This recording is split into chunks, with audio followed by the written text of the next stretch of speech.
Abrieron sus Biblias, si las tienen, en el Salmo 73, Biblia de las Buenas Noticias. La página es 578. Un salmo muy honesto sobre un hombre que no entendía los hechos de la vida y no podía encajarlos con su fe, hasta que entró en un servicio de adoración como este y luego de alguna manera su fe y los hechos comenzaron a encajar. Eso es lo que nos ha estado sucediendo estos domingos por la noche mientras estudiamos Eclesiastés, que honestamente enfrenta los hechos y se da cuenta de que no se relacionan con nuestra fe, y de hecho llega a una conclusión bastante pesimista y desesperada de que la vida nunca funcionará de todos modos. Así que disfrútala mientras puedas. Eso no es lo suficientemente bueno. Esa no es una filosofía suficiente para vivir.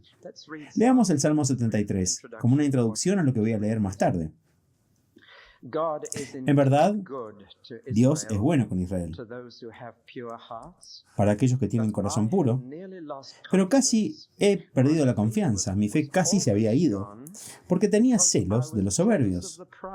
Cuando vi que las cosas les van bien a los malvados, ellos no sufren dolor, son fuertes y saludables, no sufren como otras personas. No tienen problemas que otros tienen, y por eso usan el orgullo como un collar y la violencia como una bata. Sus corazones derraman maldad y sus mentes están ocupadas con planes perversos. Se ríen de otras personas y hablan de cosas malas. Son orgullosos y hacen planes para oprimir a otros. Hablan mal de Dios en el cielo y dan órdenes arrogantes a los hombres en la tierra. De modo que incluso el pueblo de Dios se vuelve a ellos y cree con entusiasmo todo lo que dicen. Dicen, Dios no lo sabrá, el Altísimo no se enterará. Así son los malvados. Tienen de sobra y siempre están obteniendo más. ¿Es en vano entonces que me he mantenido puro y no he cometido pecado? Oh Dios, me has hecho sufrir durante todo el día. Todas las mañanas me has castigado. Si hubiera dicho esas cosas, no estaría actuando como uno de los tuyos. Intenté pensar en este problema, pero fue demasiado difícil para mí, hasta que entré en tu templo. Y entonces entendí lo que sucedería a los malvados. Los pondrás en lugares resbaladizos y los harás caer a la destrucción. Son destruidos instantáneamente. Tienen un final horrible. Son como un sueño que se va en la mañana. Cuando te despiertas, Señor, desaparecen. Cuando mis pensamientos fueron amargos y mis sentimientos fueron heridos, fui tan estúpido como un animal. No te entendía. Todavía siempre estoy cerca de ti y me tomas de la mano, me guías con tu instrucción y al final me recibirás con honor. ¿A quién más tengo en el cielo sino a ti? ¿Y cómo te tengo? ¿Qué más podría querer en la tierra? Mi mente, mi cuerpo puede debilitarse, pero Dios es mi fuerza. Es todo lo que necesito. Los que te abandonan ciertamente perecerán. Destruirás a los que te son infieles. Pero en cuanto a mí, qué maravilloso estar cerca de Dios para encontrar protección en el Señor, soberano, y proclamar todo lo que Él ha hecho.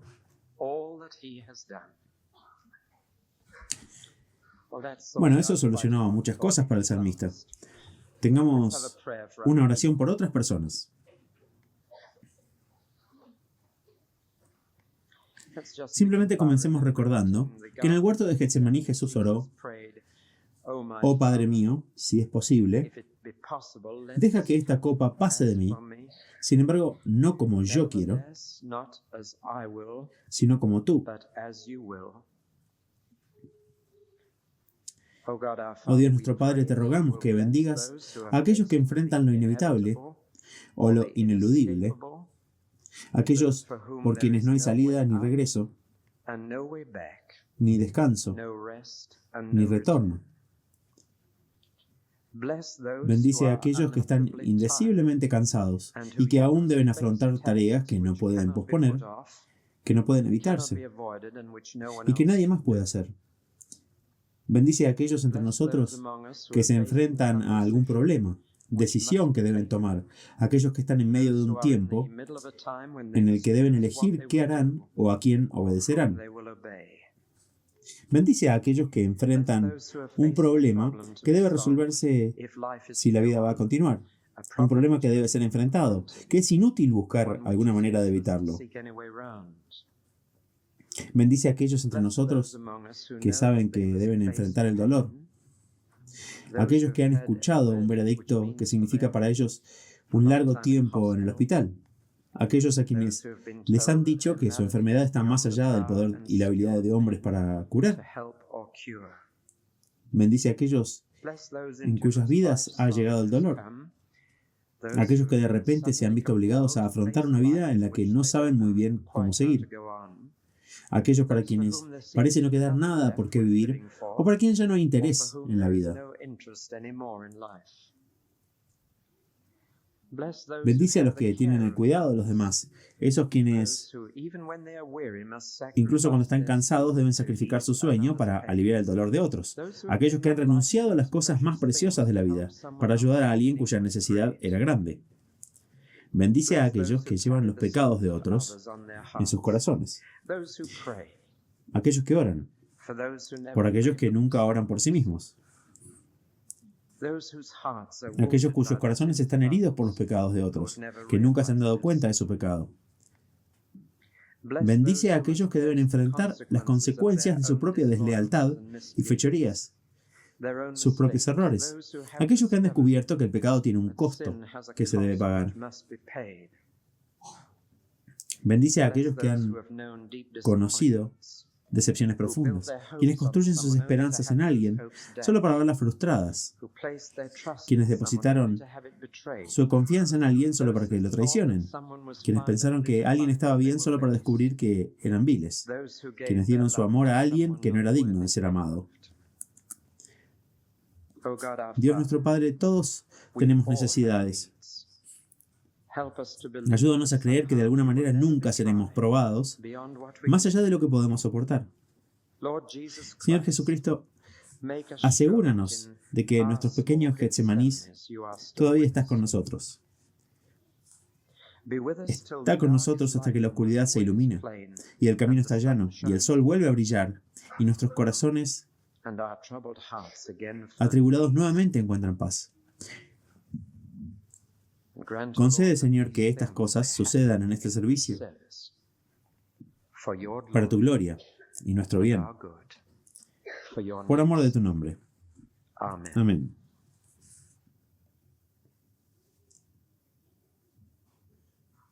Eclesiastés, página 651, versículo 16 del capítulo 3. Es a donde hemos llegado. Hay un resumen en el boletín. No abordaremos el cuarto punto esta noche, porque de repente me di cuenta de lo apropiado que era para Charles Colson. La vida en la cima y qué sucede cuando te quedas parado en el pináculo de la fama. Así que lo dejaremos para el próximo domingo. Leeremos hasta el versículo 12 del capítulo 4. También he notado que en este mundo se encuentra maldad donde debería estar la justicia y el derecho. Me dije a mí mismo que Dios va a juzgar a los justos y a los malos por igual, porque cada acción sucederá en su propio tiempo establecido. Concluyo que Dios nos está probando para mostrarnos que no somos mejores que los animales. Después de todo, el mismo destino le espera al hombre y al animal por igual. Uno muere igual que el otro. Ambos son el mismo tipo de criatura. Un ser humano no está mejor que un animal, porque la vida no tiene sentido para ninguno. Los dos van al mismo lugar, el polvo, del que ambos salieron, y ambos regresarán a él. ¿Alguien puede estar seguro de que el espíritu de un hombre sube, mientras que el espíritu de un animal desciende a la tierra? Entonces me doy cuenta de que lo mejor que podemos hacer es disfrutar de aquello por lo que hemos trabajado. No hay nada más que podamos hacer. No hay manera de hacer para que sepamos qué pasará después de que muramos. Luego miré nuevamente toda la injusticia que ocurre en este mundo. Los oprimidos, donde están y nadie los ayuda. Nadie los ayudaría porque sus opresores tenían el poder de su lado. Envidio a los que están muertos y desaparecidos. Están en mejor situación que los que todavía están vivos. Pero en mejor situación están aquellos que nunca han nacido y que nunca han visto la injusticia que ocurre en este mundo. También aprendí que por qué la gente trabaja tan duro para tener éxito. Es porque envidian a sus vecinos, pero es inútil. Es como perseguir el viento. Dicen que un hombre sería un tonto si cruzara las manos y se dejara morir de hambre. Tal vez sea así, pero es mejor tener un poco de pan con paz mental que estar ocupado todo el tiempo con ambas manos tratando de atrapar el viento. He notado algo más en la vida que es inútil. Hay un hombre aquí que vive solo, no tiene hijo ni hermano, pero siempre está trabajando. Nunca está satisfecho con la riqueza que tiene. ¿Para quién trabaja tan duro y se niega a sí mismo cualquier placer? Esto también es inútil y es una forma miserable de vivir. Dos están mejor que uno, porque juntos pueden trabajar más eficazmente. Si uno de ellos se cae, el otro puede ayudarlo a levantarse. Pero si alguien está solo y se cae, es una lástima porque no hay nadie que lo ayude.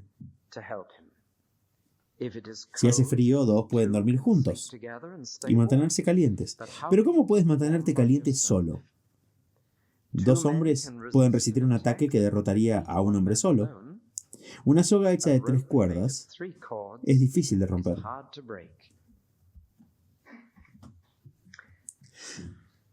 Padre, toma estas palabras de tu siervo de hace muchos siglos, que aún parecen tan ciertas, y ayúdanos a través de ellas, comprender más plenamente qué bendición es vivir de este lado de Cristo, vivir después de Cristo, en este año de gracia, y tener la certeza de que lo que hay más allá de la muerte, para ser liberados del pesimismo que surge al enfrentar los hechos y tener el optimismo que proviene del don de la fe.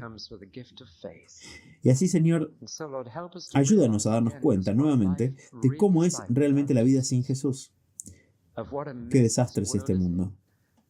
Es como, en realidad no somos mejores de lo que éramos hace 3000 años. Pero Señor, gracias porque Jesús es mejor. Mejor que Moisés. Mejor que Salomón, mejor que cualquiera en el Antiguo Testamento, porque Él es tu Hijo, nuestro Salvador. Así que tu Espíritu Santo, que causó que estas palabras fueran escritas e incluidas en nuestras Biblias, nos ayude a entenderlas y a aplicarlas en el nombre de Jesús. Amén. Desde este punto, al final del capítulo 6 del libro de Eclesiastés, tenemos una lectura bastante deprimente. Aquí hay un hombre que, sin anteojeras ni gafas color de rosa, mira directamente la vida tal como es realmente. Es muy observador, mira a la sociedad y la descarta. Dice que está llena de injusticia. Y a menos que realmente cierres los ojos a los hechos, debes estar de acuerdo con él en que el mundo de hoy no es mejor que el mundo que describe aquí. ¿Recuerdan las palabras que escucharon la semana pasada de George Hoffman sobre cómo en Birmania el gobierno raciona la ropa y es una camisa por familia al año y una toalla por familia cada 2 años? Y Birmania debe seguramente ser ahora uno de los países más pobres del mundo. ¿Por qué debería ser así? ¿Por qué deberíamos estar entre el 15% que tiene el 60% del dinero del mundo en nuestros bolsillos? Es tan injusto.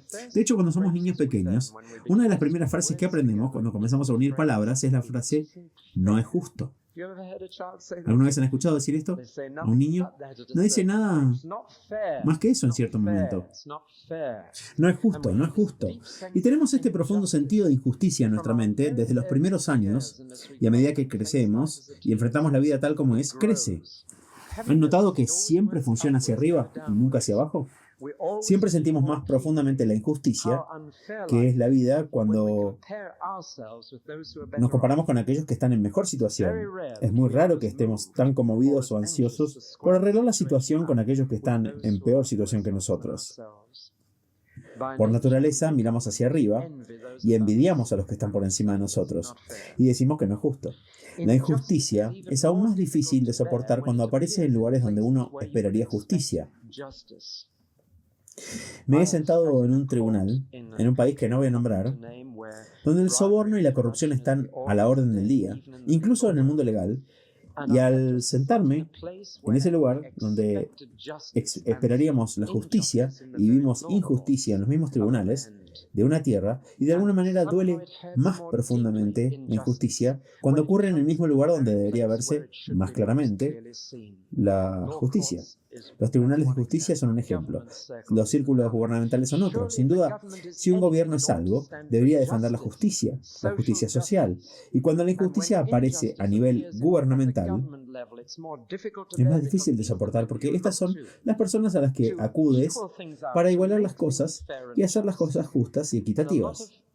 Y mucha injusticia o sentido de injusticia se esconde detrás de la agitación política. Y esto es la escena en la que miró el escritor de este libro, cuando dijo: en todas partes donde miro, veo injusticia. La vida no parece ser justa de principio a fin. Y notó lo que deben haber notado ustedes, lo que describe el Salmo 73. Que la vida no funciona en la forma en que el bien es recompensado y el mal es castigado. La vida no funciona así. Los santos sufren y los pecadores escapan. Muchos malvados mueren en paz en sus camas, después de gastar dinero y tiempo en sí mismos toda la vida. Y muchas personas realmente encantadoras parecen simplemente pasar por un golpe traumático tras otro mientras pasan por su peregrinación terrenal. Y este profundo sentido de injusticia en la vida no encaja con nuestra fe. Creemos en un Dios que es bueno. Creemos en un Dios que ama. Entonces, Dios, ¿por qué la vida funciona así injustamente? ¿Por qué sufren los inocentes y los culpables quedan libres? ¿Por qué? ¿Por qué el ladrón de trenes puede vender su historia de vida por miles de libras y cualquier criminal de cualquier renombre, si me atrevo a usar esa frase un tanto enigmática, sabe que puede vender la historia de su vida por 5.000 libras a los periódicos dominicales? Ese es el precio actual. ¿Por qué? Simplemente no parece correcto o justo. Y por eso este pobre hombre que simplemente luchaba para llegar a la conclusión de que la vida es injusta, una jungla. Es muy interesante que la palabra jungla se utiliza cada vez más en la sociedad humana. Los dos hermanos Desmond Morris y el más conocido porque está en la televisión, Johnny Morris, estos dos hermanos, a su manera, uno en serio, otro con humor, intentaron mostrarnos nuevamente el paralelo con el mundo animal y el mundo humano una y otra vez. Desmond Morris con sus libros como The Naked Ape y The Human Zoo, y Johnny Morris con sus recorridos muy caprichosos por Regent Park, en los que parece vernos a cada uno de nosotros dentro de esas jaulas. Y por eso esta gente dice cada vez más que somos, de hecho, simios desnudos. Eso no es cierto. La piel humana tiene más folículos pilosos, alrededor de 500.000, que cualquier simio. Por lo que de hecho somos simios peludos, no desnudos. Pero sin embargo, el paralelo se establece todo el tiempo y recibimos frases como la jungla de pizarra, aplicada a la escuela, frases como la jungla de concreto, aplicada a nuestras grandes áreas metropolitanas. La vida es una jungla y la ley de la jungla parece prevalecer. Esa fue la peor contribución de Charles Darwin al pensamiento humano. Hay un rastro extraordinario desde el libro de Charles Darwin, El origen de las especies, hasta la Alemania nazi, Rusia y China. Y el rastro pasa por esta lucha. La palabra lucha.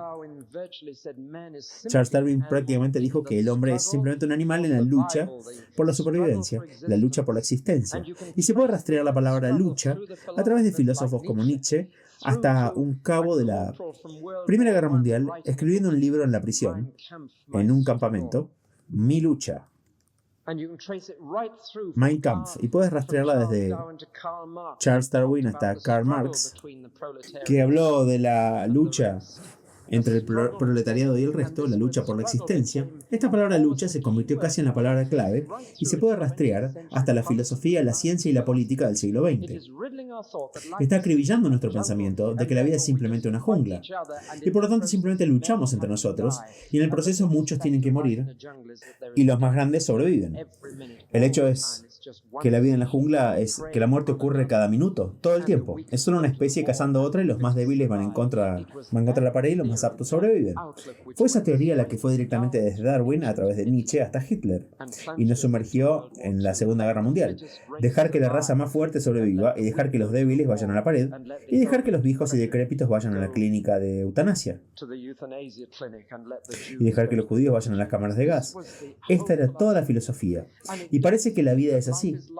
Millones mueren cada década debido a una forma u otra de injusticia. Todos los días, incluso hoy en este domingo, 10.000 personas mueren de hambre. Parece tan injusto, tan injusto. Y continuó. Y por eso el filósofo intenta lidiar con este hecho en relación con su creencia en Dios. Y él dijo, Dios, ¿por qué dejas que suceda? ¿Qué estás tratando de decir? ¿Qué estás tratando de enseñarnos? Y llegó a una conclusión muy inusual. Se nos presenta como su conclusión, no como la respuesta de Dios a la pregunta, sino la suya. Es interesante ver su conclusión. Llegó a la conclusión de que Dios permitió que sucediera para mostrarnos con bastante claridad que no somos mejores que los animales, para bajarnos de nuestros pináculos de orgullo y quitarnos el barniz del desarrollo social y quitarnos todas las ideas de progreso, y nos muestra que en el fondo somos bestias, somos brutos y nos tratamos peor de lo que se tratan los simios. Y como dijo Richard Burnham, desde este mismo púlpito, decir que descendemos de los simios es un insulto a los simios. Ningunos simios se han hecho unos a otros lo que nosotros, los seres humanos, nos hacemos unos a otros ahora en el planeta Tierra moderno del siglo XX. Las crueldades que perpetuamos. No creo que haya ninguna experiencia tan demoledora como cuando llevo los grupos que llevamos a Israel, a ese museo de la memoria en la Segunda Guerra Mundial, en el Monte Herzl, en las afueras de Jerusalén. Lo único que podemos hacer es reunir a la gente después de eso en el autobús, porque alguien del grupo se aleja casi en estado de shock al ver lo que pueden hacer los hombres con los niños. Y la crueldad e injusticia del mundo en el que vivimos. Dios, somos solo animales. Esa fue su conclusión. Dios, ¿es eso lo que nos estás diciendo al dejar que todo suceda? ¿Estás diciendo que somos solo animales para ti? Bueno, Dios, tienes razón porque los dos vamos a la muerte y aquí ve la muerte como un recordatorio de nuestra condición de criaturas. Creemos que somos grandes, creemos que somos tan poderosos, pensamos que somos tan geniales y todos terminamos en una pequeña caja a 6 pies de profundidad. Y de hecho, si miras la descomposición del cadáver de un ser humano y el cadáver en descomposición de un animal, no hay observación científica ni evidencia que demuestre que haya sucedido algo diferente entre los dos. Ambos provienen del polvo, en el sentido de que cada partícula de mi cuerpo es igual a los químicos que se encuentran en la corteza de la Tierra, y ambos volvemos allí. Y este cuerpo que estoy usando esta noche para hablar con ustedes, algún día volverá a ocupar su lugar en el polvo de la Tierra. Así que termino de la misma manera que lo hace mi perro. Toda nuestra grandeza, porque todos nuestros logros, toda nuestra gloria humana, los más grandes terminan muertos, tal como los animales. Y es en este punto que este hombre que escribe dentro del marco que describí la primera noche que nos acercamos a Eclesiastés, bajo el sol y dentro de esta vida, dentro de ese marco no puede haber evidencia alguna de que haya algo más allá de la tumba. Y por lo tanto tiene que llegar a la conclusión de que es básicamente un mundo injusto y que debemos aceptar su injusticia y que lo máximo que podemos sacar de ese hecho es, en el futuro, por un lado, ver que Dios nos está enseñando que todavía somos animales en una jungla y nada mejor, y por otro lado, que volvemos a su consejo de un capítulo anterior: disfruta mientras puedas, porque no hay forma de saber qué pasará después de que muramos. Ahora, ahí es donde debe permanecer el incrédulo, el observador que no cree. No puedo ver cómo el humanista puede creer en la justicia de este mundo. No puedo ver cómo el agnóstico puedo creer que este es un universo moral, porque la evidencia es todo lo contrario. Y si no tuviera conocimiento de nada más allá de la tumba, creo que me rendiría y diría, bueno, lo máximo que puedo decir es que Dios simplemente nos está dejando en la selva. Pero es un mundo injusto, es un mundo no justo, injusto, no se puede hacer nada por eso. Alabado sea Dios que al final del sermón podré llevarlos más allá de la tumba. El área donde la ciencia no puede ir, el área donde el historiador no puede ir, el área donde nadie puede ir, el área más allá de la tumba, está más allá de los poderes del descubrimiento humano. Todo lo que sabemos sobre la vida después de la muerte viene a nosotros por revelación divina y no por descubrimiento humano. Está más allá de nuestros poderes penetrar ese velo espeso. Por lo tanto, si no podemos penetrarlo, de alguna manera si alguien no puede decirnos qué hay más allá, si no hay esperanza más allá de la tumba, de que la injusticia se corrija, de que las cosas se restablezcan a su orden adecuado, de que el bien sea recompensado y el mal sea castigado, si no hay posibilidad de que eso suceda más allá de la tumba, entonces creo que simplemente me rindo. No podría vivir en un mundo tan injusto si supiera que nunca mejorará, que nunca podrá arreglarse, porque eso es lo que se dice aquí. Luego va un poco más allá y dice, no solo hay corrupción en el mundo y sufrimiento, sino que dice, también encuentro crueldad y opresión. No es solo que algunas personas pasan hambre, es que otras personas parecen disfrutar de manera loca, causando sufrimiento. Es un mundo en el que el poder se sube a la cabeza de las personas. O como solía decir Lord Acton, el poder tiende a corromper y el poder absoluto tiende a corromper absolutamente. Y la opresión en el mundo no puede aliviarse porque el poder está en el opresor y hay un círculo vicioso.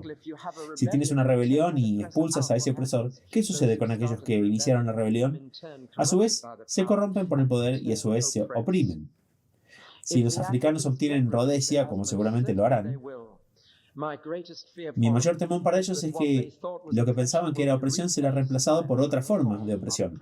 Y esos que obtienen el poder parecen incapaces de manejarlo. Y esto es cierto para el blanco y el negro, el rosa y el gris, para todas las razas de hombres de la tierra. Que aquellos en el poder pueden oprimir a otros porque tienen el poder. Creo que el recuerdo más vívido que tengo de eso es mirar las noticias del intento de Hungría de liberarse de Rusia. ¿Recuerdan toda la frustración al ver hombres parados arrojando piedras a tanques? ¿Por qué no entramos a defender como en 1939? Entramos porque Polonia estaba siendo tratada de esa manera. ¿Por qué no lo hicimos ahora para ayudar a Hungría? Les voy a decir por qué. Porque Rusia es poderosa. Y por eso el opresor tenía el poder. Y todo lo que podíamos hacer es mirar impotentes en la televisión y decir, ¡qué horror! ¿No es terrible? Y volver a nuestro té. Y este hombre miró todo esto y llegó al punto más bajo de sus sentimientos al mirar la vida en los versículos 2 y 3 del capítulo 4. Tocó fondo. Cuando mira situaciones como hambre o a escala local, en una escala menor, ¿cómo te sientes acerca de estas mujeres mayores en Londres que son asaltadas por jóvenes por sus bolsos? ¿Cómo te sientes acerca de eso? Sucede en Inglaterra. El poder está en el opresor. Y por eso, en su propia pequeña escala, se está acercando cada vez más a nuestro mundo y a nuestra propia experiencia. ¿Cómo te sientes acerca de todo eso? Bueno, este hombre finalmente llegó a la conclusión: envidio a los que están muertos y desaparecidos. Los envidio. Y ya sabes, si no fuera cristiano, creo que el mundo en el que vivimos hoy, y si toda mi lectura diaria fuera solo el periódico, creo que envidiaría a quienes están muertos y desaparecidos. No creo que pase mucho tiempo antes de que lleguemos a esa etapa y diga, no, desearía haber muerto en los años 60. ¿En qué mundo nos estamos metiendo? Va incluso más allá y dice, ¿qué mundo tan terrible es el mundo que observo? Un mundo de opresión, un mundo de crueldad, que de hecho los que nunca han nacido están mejor que los que están muertos y desaparecidos, porque nunca han visto este mundo, y el estado más bendito es no haber nacido, no haber abierto nunca los ojos ante esta escena. Ahora, ¿puedes hundirte más bajo que eso? No creo que puedas. El segundo punto más bajo de la depresión es desear estar muerto. El punto más bajo de todos es desear que nunca hubieras nacido. Disculpen si esto les parece deprimente, pero la Biblia te derriba para levantarte y nos humilla para exaltarnos. Nos hace enfrentar la vida tal como es, para que podamos considerar la vida como Dios quiso que fuera y como Dios realmente puede hacerla realidad. Así que este es el punto más bajo en el libro de Eclesiastés, y por la expresión de sus rostros es el punto más bajo de la serie. Ojalá estuviera muerto. Ojalá nunca hubiera nacido. Desearía no haber vivido. Lo siguiente que ve es la carrera de ratas. Todavía nos obliga a mirar la vida. Hasta ahora ha tomado una especie de fotografía del mundo, y la injusticia en el mundo es el hecho más obvio que él ha visto. Y si estudias nuestro mundo, ese es el hecho más obvio. Ves que la brecha entre los que tienen y los que no se amplía a diario, y es muy injusta. Pero ahora miremos más de cerca desde el mundo del gobierno y el mundo de la opresión.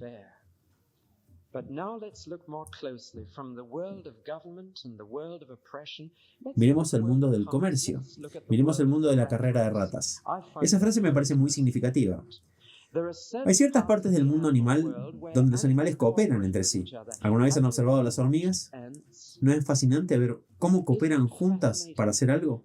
¿O alguna vez han estudiado las abejas? Esa película, La ciudad de las abejas, tiene trabajadores saliendo a buscar miel, tienen abejas que ventilan en la entrada de la colmena, mantienen el aire circulando, está la abeja reina, cada abeja está cooperando con las demás para mantener la colmena en funcionamiento. Pero hay ciertas especies en el mundo animal que no cooperan, y cada individuo está tan preocupado por sí mismo que atacará a su propia especie. Y ese animal ejemplar es la rata. Y este es el origen de la frase la carrera de ratas. Es una imagen de horribles criaturas, todas preocupadas solo por su propia supervivencia, y por lo tanto preparadas para empujar, atacar, morder, cualquier cosa para sobrevivir, incluso atacar a otras ratas. Por eso esta frase se ha llevado a aplicar a ese tren lleno de viajeros que suben a Londres, para Londres por la mañana. Es una frase extraordinaria, la carrera de ratas. Y lo curioso es que ha sido una carrera que se ha corrido durante mucho tiempo. Eclesiastés la describe perfectamente. Es un mundo en el que, primero que nada, hay competencia, y luego en el que hay adicción a las cosas. Primero hay competencia para conseguirlas, y una vez que estás en la carrera de ratas, te vuelves adicto a ellas. De modo que no puedes salir de ellas, aún si quieres, incluso después de que ya no haya ninguna razón para estar en ella. Te quedas en ella porque estás enganchado. Ahora veamos lo que él mira. Primero, el espíritu de competencia, y señala exactamente el motivo por el cual la gente se mete en esto. El motivo, dice, es la envidia.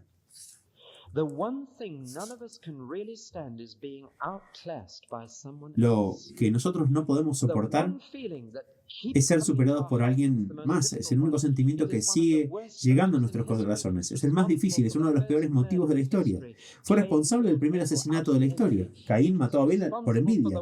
Fue responsable del peor asesinato de la historia, porque Poncio Pilato vio que Jesús fue entregado por envidia. Y los cristianos no somos inmunes a eso. Había un gran santo en el norte de África, y hay una leyenda sobre este santo que dice que los demonios intentaban tentarlo y todos fracasaban. Así que el diablo mismo tuvo que hacerse cargo del trabajo. Y el diablo fue a hablar con él, con este santo, y estaba de regreso en el infierno en menos de un minuto.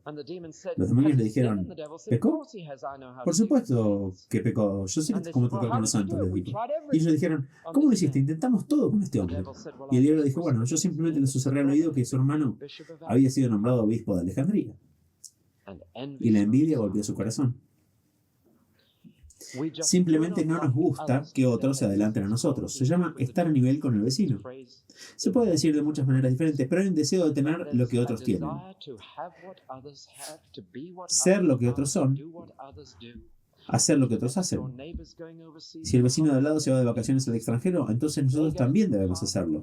Si consigue un auto nuevo, entonces también nosotros debemos tener uno nuevo. Es una carrera de ratas y es la envidia lo que nos mete en eso. Es esencialmente querer algo que otra persona tiene y que nos mete en esa carrera. Es la necesidad de seguir adelante y subir. Preferimos deprimir a otra persona en su fortuna y bajarla a nuestro nivel que regocijarnos con ellos por estar ahí arriba. Me pregunto cuánto de este motivo se esconde detrás de nuestro.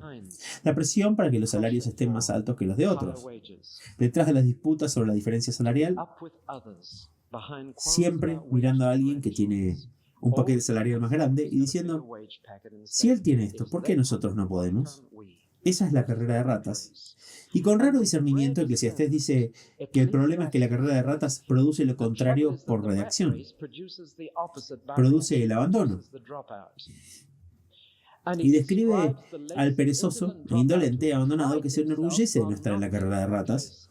Y nuestra sociedad se está dividiendo entre estos dos grupos, los que corren y los desertores. Y puedes ver lo que sucede.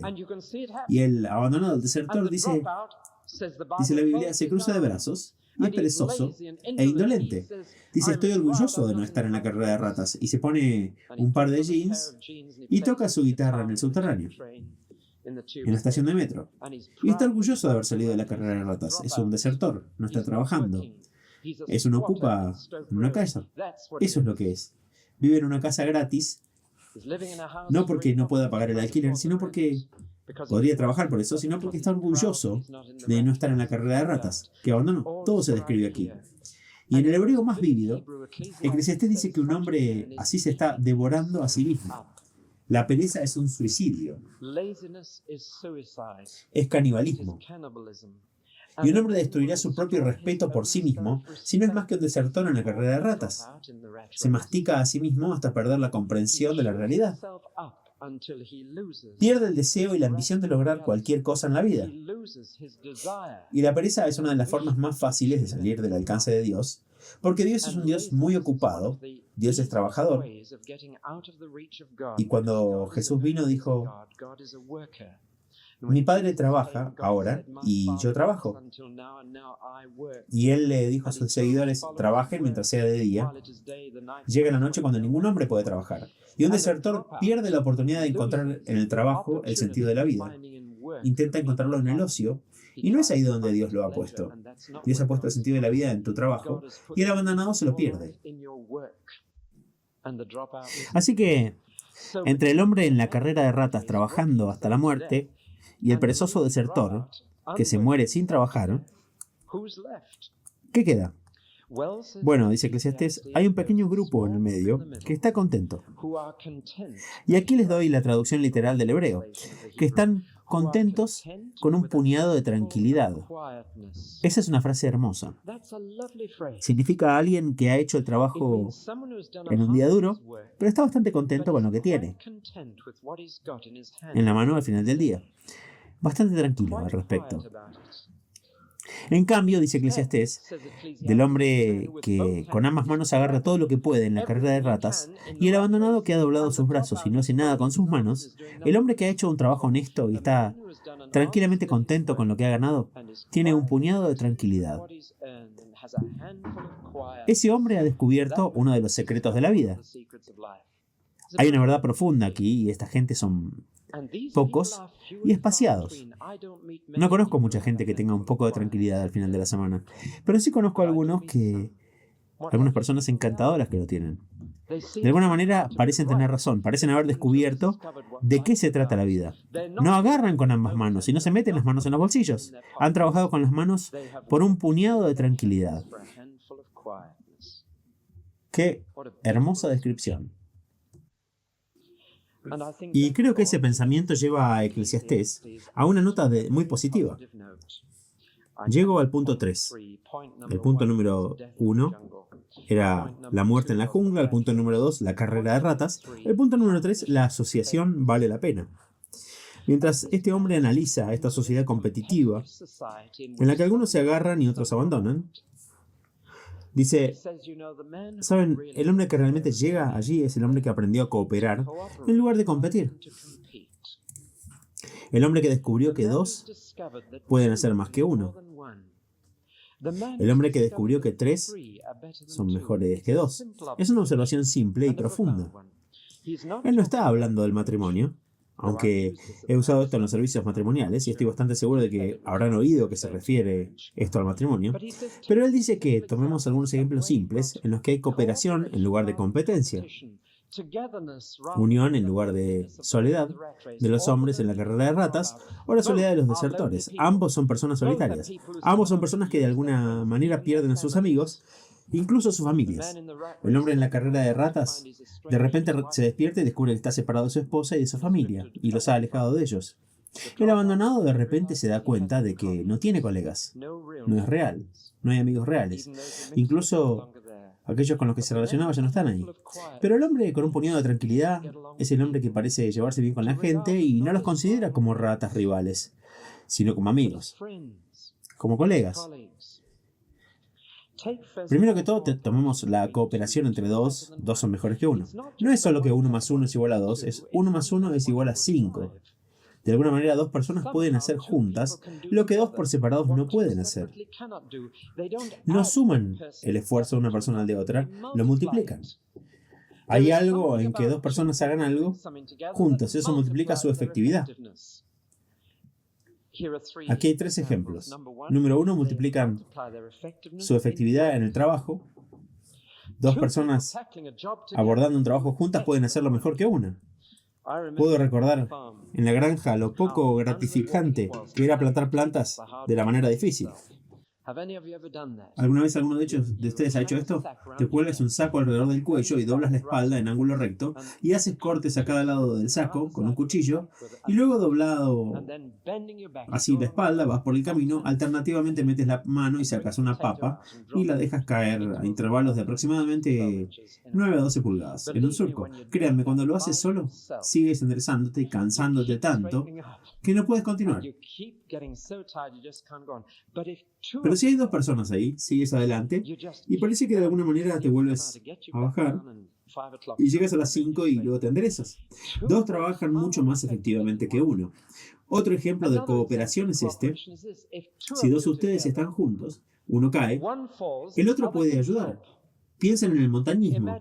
2 individuos están escalando una montaña. Si uno está solo y cae, no hay nadie que alguien puede hacer para ayudarlo. ¿Cómo se escala una montaña? Atas a 2 juntos y luego si uno se cae, el otro puede aguantar. Tomar la holgura, rescatar a este hombre inmediatamente y llegaron a la cima de la montaña de manera mucho más efectiva en equipo, incluso con otra cuerda tirando de ti, que si la abordas solo. Es mucho más seguro. Y luego está esta hermosa ilustración de 2 en una cama. Una tía mía tenía una frase.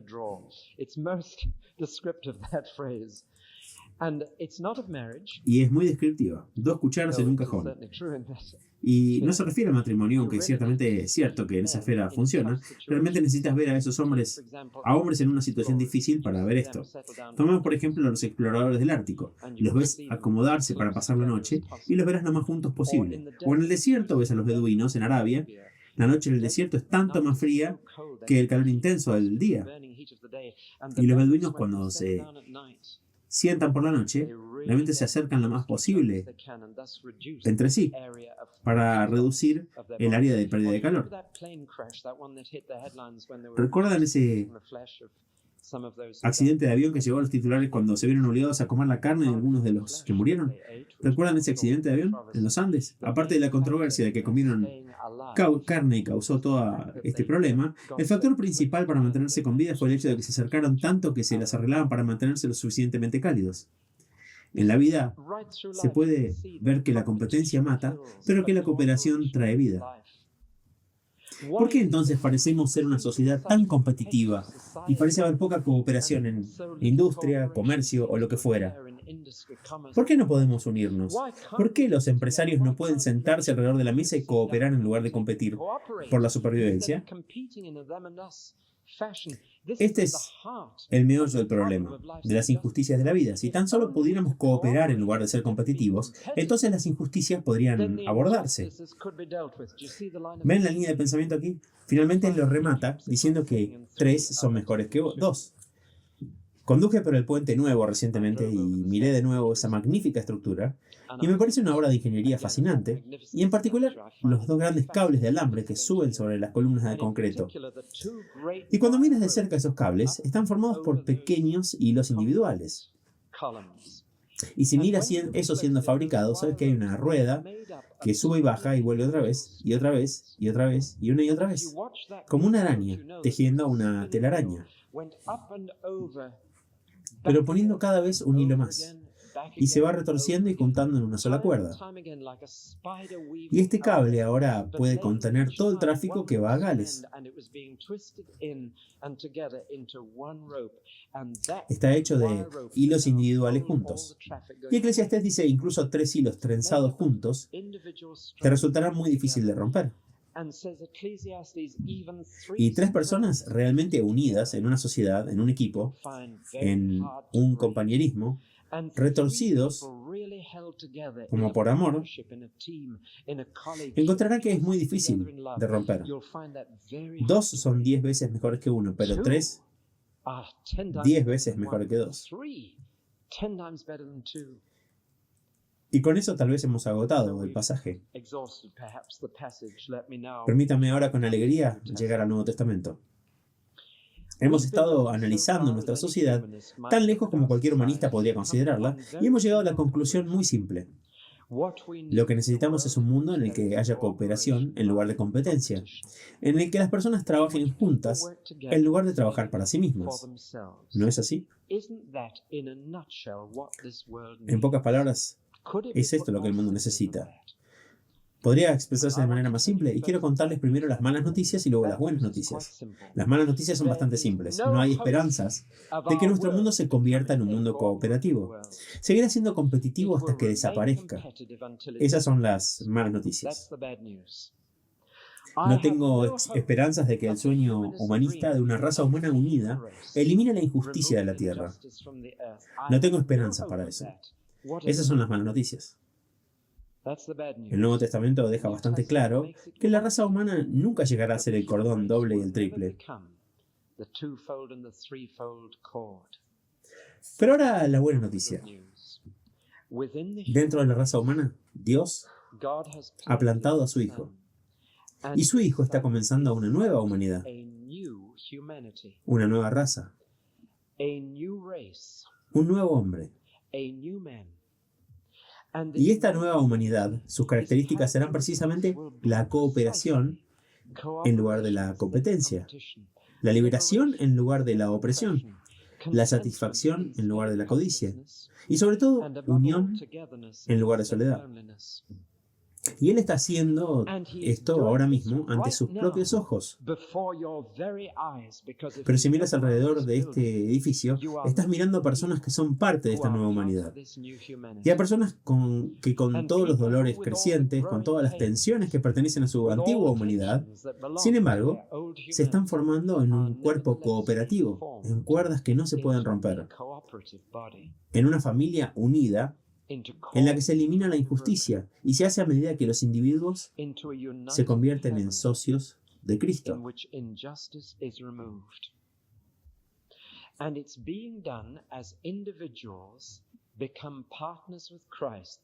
Lo primero que se necesita es que un hombre o una mujer se reúna con Jesús y algo comienza a suceder cuando esos dos se juntan.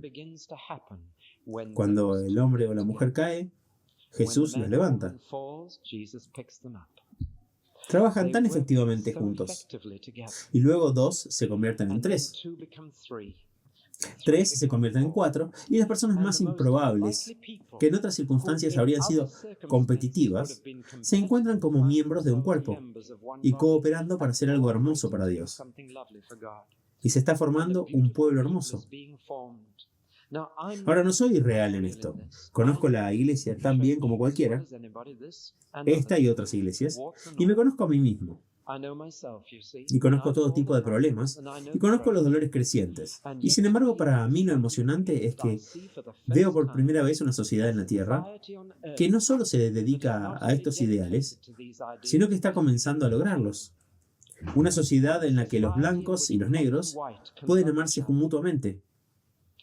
Una sociedad en la que esa conferencia pueda tener lugar en Nairobi en diciembre de este año, cuando blancos y negros se reunirán para suplicarle a Dios que les muestre cómo pueden juntos mostrarle a África que blancos y negros son sus hijos. Veo una sociedad en la que Chuck Colson puede arrodillarse y orar con un hombre que estaba en el otro extremo del espectro político y encontrar un hermano que esté dispuesto a ir a prisión por él. Veo una sociedad en la que no es una cuestión de competencia, en la que si uno se regocija, todos se regocijan. Si uno es honrado, todos son honrados. Y si uno sufre, todos sufren. Veo una sociedad que está atravesando la cortina de hierro y la cortina de bambú, uniendo Oriente y Occidente en una sola familia. Veo una sociedad en la que la gente está siendo liberada de sus complejos y liberados para ser ellos mismos y ser aceptados como ellos mismos. Veo una sociedad que no es una jungla, sino un jardín. Y veo todo esto llegando a ser en Cristo. Y por eso digo con Eclesiastés que los muertos están mejor. Para mí, morir es ganancia. No porque estés fuera de esto, sino porque estás más metido en esto.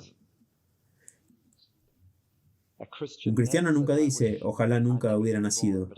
Pero un cristiano sí dice, anhelo partir y estar con Cristo. Porque sabe que no está confinado a vivir dentro de esta caja estrecha, bajo el sol y de este lado de la tumba. El cristiano ha cubierto que es el plan de Dios desechar este mundo. Un día tendrá una enorme fogata, una hoguera tremenda, y él simplemente va a quemarlo todo y hacerlo explotar, y de las cenizas saldrá como un fénix, un cielo nuevo y una tierra nueva, en la que la justicia y la paz se besan, en la que habita el bien, en la que la gente vive junta en armonía, en la que la carrera de ratas y los abandonados de las cosas del pasado ya no están, y en el que juntos le serviremos día y noche en su templo. ¡Qué visión! Me compadezco del escritor de Eclesiastés, porque nació en el momento equivocado, antes de saber todo esto. Él no podía saberlo todo, hay solo indicios en el Antiguo Testamento de todo esto. Pero ahora sabemos que lo que es más característico de los animales, la muerte, ha sido conquistado. Y ahora vemos al hombre un poco más bajo que los ángeles, no como los animales, sino como los ángeles. E incluso vemos un nuevo universo en el que el hombre estará por encima de los ángeles. Y estos seres humanos capaces de ser tan brutos y bestias entre sí, se convertirán en hijos de Dios, en gloria. O si no tuviese esta esperanza, no podría enfrentar al mundo tal como es. Tendría que vivir en el autoengaño del humanista que cree que todo está mejorando. Pero cuando leo Eclesiastés me dice alto y claro que el mundo no es mejor en 1976 de lo que era en el año en que escribió ese libro. Lo mejor es Jesús y la esperanza viva a la cual hemos nacido por su resurrección entre los muertos y su promesa de hacernos nuevas criaturas para unirnos hasta que tengamos todas las cosas en común, hasta que nos amemos unos a otros como Él nos amó, hasta que veamos que la rivalidad y la competencia no tienen lugar dentro de la nueva humanidad, hasta que veamos que la injusticia se puede abordar, pero solo cuando se trata con amor en lugar de fuerza. Esa es mi visión. Ese es mi sueño. Como Martin Luther King, tengo un sueño, solo que es un sueño que se va a hacer realidad. No es una fantasía, es un acto de fe. Va en contra de los hechos de este mundo, como lo veo. Es un mundo injusto y nunca será mejor, pero En Él ha llegado un mundo nuevo. Ya el reino ha comenzado y ya se ven sus efectos sociales. Y ya los cristianos están proclamando el reino de Dios. Ya llegó. Puedes entrar en Él, puedes vivir, puedes ser fundido y moldeado en esta nueva humanidad en Cristo Jesús. Y entonces sabes que es más cálido estar juntos, mucho más cálido. Y que si te caes, serás levantado.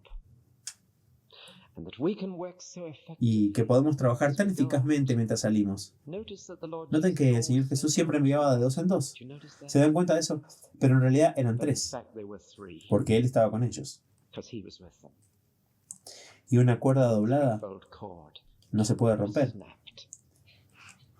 Alabado sea Dios entonces por esta visión. Hemos atravesado un paisaje sombrío y ahora las nubes de tormenta se han levantado y el sol brilla en este hermoso país que tenemos por delante.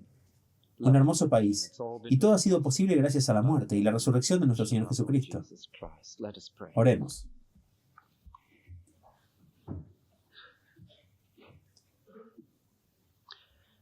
Padre, cada uno de nosotros todavía tiene mucho del viejo hombre en nosotros con los que lidiar. La rivalidad, la competencia, la crueldad, la opresión, el ansia de poder. Señor, quítalo. Señor, gracias que puedes liberarnos de la carrera de ratas sin hacernos desertores. Gracias por un puñado de tranquilidad. Gracias por la nueva humanidad. Oh Señor Jesucristo, qué maravillosa idea es hacer un nuevo pueblo para un nuevo mundo. ¿Cómo se te ocurrió? Gracias por revelarnos este secreto, para que no nos quedemos en la desesperación, para que podamos enfrentar los hechos y ser honestos acerca de la injusticia, pero no perder la esperanza, no desesperarnos. Te damos gracias entonces, Señor Jesús, porque nos estás haciendo uno en el Espíritu. Somos familia. Somos uno.